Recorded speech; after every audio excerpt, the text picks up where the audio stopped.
Assalamualaikum warahmatullahi wabarakatuh. Sini kami dari kelompok 4 akan mempresentasikan tentang manajemen perangkat input-output. Berikut anggota kelompok dari kelompok 4. Oke, langsung saja ke materi. Pendahuluan. Manajemen perangkat, masukan atau keluaran merupakan aspek perancangan sistem operasi terluas dan kompleks karena sangat beragam perangkat dan aplikasinya. Beberapa fungsi manajemen input-output adalah sebagai berikut. Mengirim perintah ke perangkat input-output agar menyediakan layanan. Yang kedua, menangani interupsi perangkat input-output. Yang ketiga, menangani kesalahan perangkat input-output. Dan yang keempat, menyediakan interface ke pemakai. CD-ROM dan optimal disk.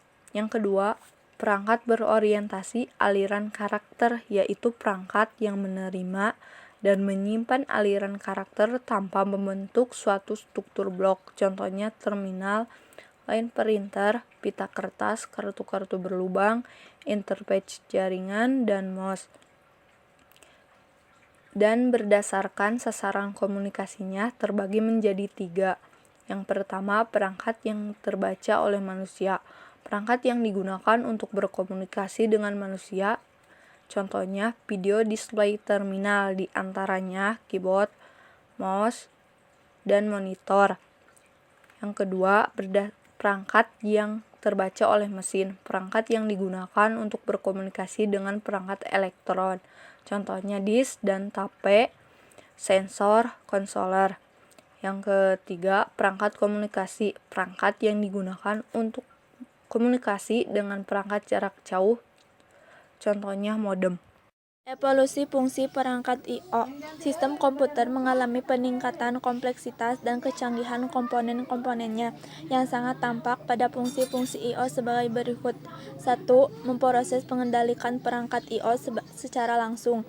Masih digunakan sampai saat ini untuk perangkat sederhana yang dikendalikan mikroprosesor sehingga menjadi perangkat berintelijen atau intelligent device. 2. Proses dilengkapi pengendalian I/O controller. Pemroses penggunaan I/O terprogram tanpa interupsi sehingga tak perlu memperhatikan rincian-rincian spesifis antarmuka perangkat. 3. Perangkat dilengkapi fasilitas interupsi. Pemroses tidak perlu menghabiskan waktu menunggu selesainya operasi I/O sehingga meningkatkan efisien pemroses. I/O controller mengendalikan memori secara langsung lewat DMA. Pengendalian dapat memindahkan blok data dari memori tanpa melibatkan pemroses kecuali di awal dan di akhir transfer. 4. Pengendali I/O menjadi proses terpisah. Proses pusat mengendalikan pemerintahan pemroses khusus I/O untuk mengeksekusi program I/O di memori utama. Proses I/O mengambil dan mengeksekusi instruksi-instruksi ini tanpa intervensi pemroses pusat. Dimungkinkan pemroses pusat menginspeksikan barisan aktivitas I/O dan hanya diinterupsi ketika seluruh barisan instruksi diselesaikan. 5. Pengendalian I/O mempunyai memori lokal sendiri. Perangkat I/O dapat dikendalikan dengan keterlibatan pemroses pusat yang minimum. Arsitektur ini untuk pengendalian komunikasi dengan terminal-terminal alternatif. Pemroses I/O pengambilan alih kebanyakan tugas yang melibatkan pengendalian terminal. Evolusi bertujuan meminimalkan keterlibatan pemroses pusat sehingga pemroses tidak disibukkan dengan tugas I/O dan dapat meningkatkan kinerja sistem. Buffering adalah melembutkan lonjakan-lonjakan kebutuhan pengaksesan input ataupun output, sehingga meningkatkan efisiensi dan kinerja sistem operasi. Buffering terdapat beragam cara bufferingnya, antara lain single buffering, double buffering, dan circular buffering. Single buffering merupakan teknik paling sederhana ketika proses memberi perintah untuk perangkat input ataupun output. Sistem operasi menyediakan buffer memori utama sistem untuk operasi. Untuk perangkat berorientasi blok, transfer masukan dibuat ke buffer sistem. Ketika transfer selesai, proses memindahkan blok ke ruang pemakai dan segera meminta blok lain.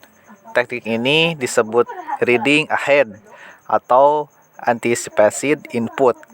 Teknik ini dilakukan dengan harapan blok akan segera diperlukan.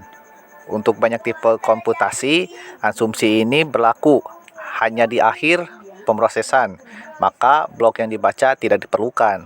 Nah, di sini memiliki keunggulan dan kelemahan single buffering.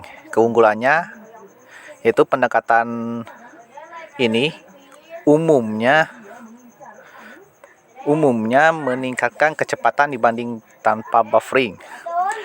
Proses pemakaian dapat memproses blok data sementara blok berikutnya sedang dibaca.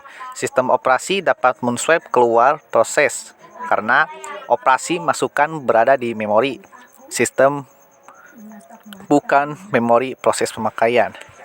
Dan kelemahannya yaitu merumitkan sistem operasi karena harus mencatat pemberian buffer-buffer sistem ke proses pemakai. Yang keduanya, logika swapping juga dipengaruhi. Jika operasi input ataupun output melibatkan disk untuk swapping, maka membuat antrian penulisan ke disk yang sama yang digunakan untuk swap out proses. Untuk men-swap proses dan melepas memori utama tidak dapat dimulai sampai operasi input ataupun output selesai, di mana waktu swapping ke disk tidak bagus untuk dilaksanakan. Nah, buffering keluaran serupa buffering masukan. Ketika data transmisi data lebih dulu di-copy dari ruang pemakai ke buffer sistem, proses pengirim menjadi bebas untuk melanjutkan eksekusi berikutnya atau di-swipe ke disk jika perlu untuk perangkat berorientasi aliran karakter. Nah, jadi single buffering dapat diterapkan dengan dua mode, yaitu mode line at time dan juga mode byte at time. Nah, mode line at time ialah cocok untuk terminal mode gulung ataupun scroll terminal ataupun dump terminal. Itu. Dan untuk mode byte at time, jadi operasi ini cocok untuk terminal mode form di mana tiap ketikan adalah penting dan untuk perihal lain seperti sensor dan pengendali. Nah, itu untuk single buffering. Selanjutnya yaitu double buffering. Nah, peningkatan dapat dibuat dengan dua buffer sistem. Proses dapat ditransfer ke satu buffer, sementara sistem operasi mengosongkan atau mengisi buffer lain.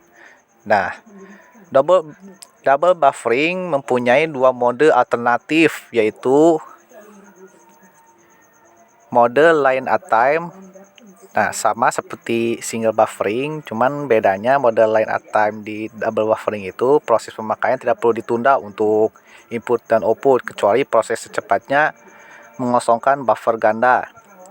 Nah, yang keduanya yaitu mode byte at time, yaitu bedanya untuk double buffering ialah buffer ganda tidak memberi keunggulan berarti atas buffer tunggal.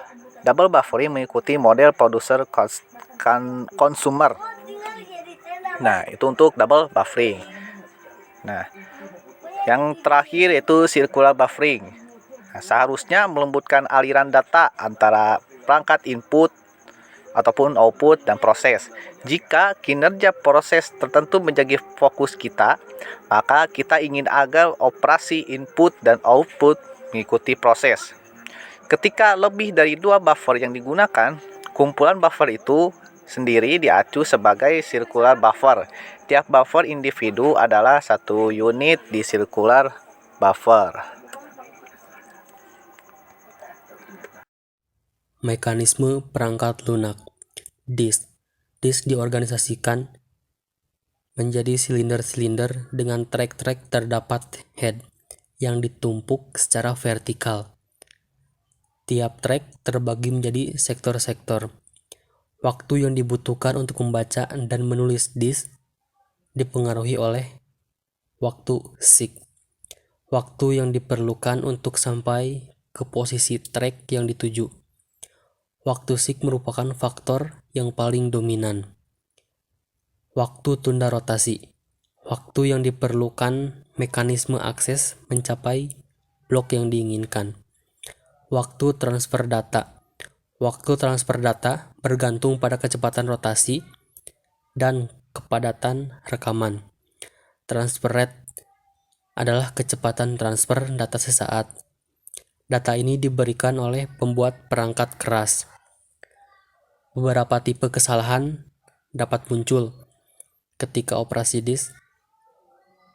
Kesalahan-kesalahan pada disk dapat dikategorikan sebagai berikut. Programming error. Kesalahan yang disebabkan pemrograman. Misalnya, driver memerintahkan mencari track yang tidak ada, membaca sektor yang tidak ada. Transient checksum error. Kesalahan disebabkan adanya debu di antara head dengan permukaan disk. Untuk mengeliminasi kesalahan ini, maka dilakukan pengulangan operasi pada disk. Permanent checksum error. Kesalahan disebabkan kerusakan disk, maka harus dibuat daftar blok-blok buruk agar data tidak tertulis di blok buruk. Seek error. Kesalahan ini ditanggulangi dengan mengkalibrasi disk supaya berfungsi kembali. Controller error. Kesalahan ini ditanggulangi dengan menukar pengendali yang salah dengan pengendali yang baru. Clock. Perangkat keras clock mempunyai dua tipe. Yang pertama, clock yang ditimbulkan impulse tegangan listrik. Yang kedua, programmable interval timer. Perangkat lunak clock pada sistem operasi mempunyai beberapa fungsi. Yang pertama, mengelola waktu dan tanggal. Yang kedua, mencegah proses berjalan lebih dari waktu yang ditetapkan. Ketiga, menghitung penggunaan pemroses. Keempat, mengerjakan monitoring dan pengumpulan statistik.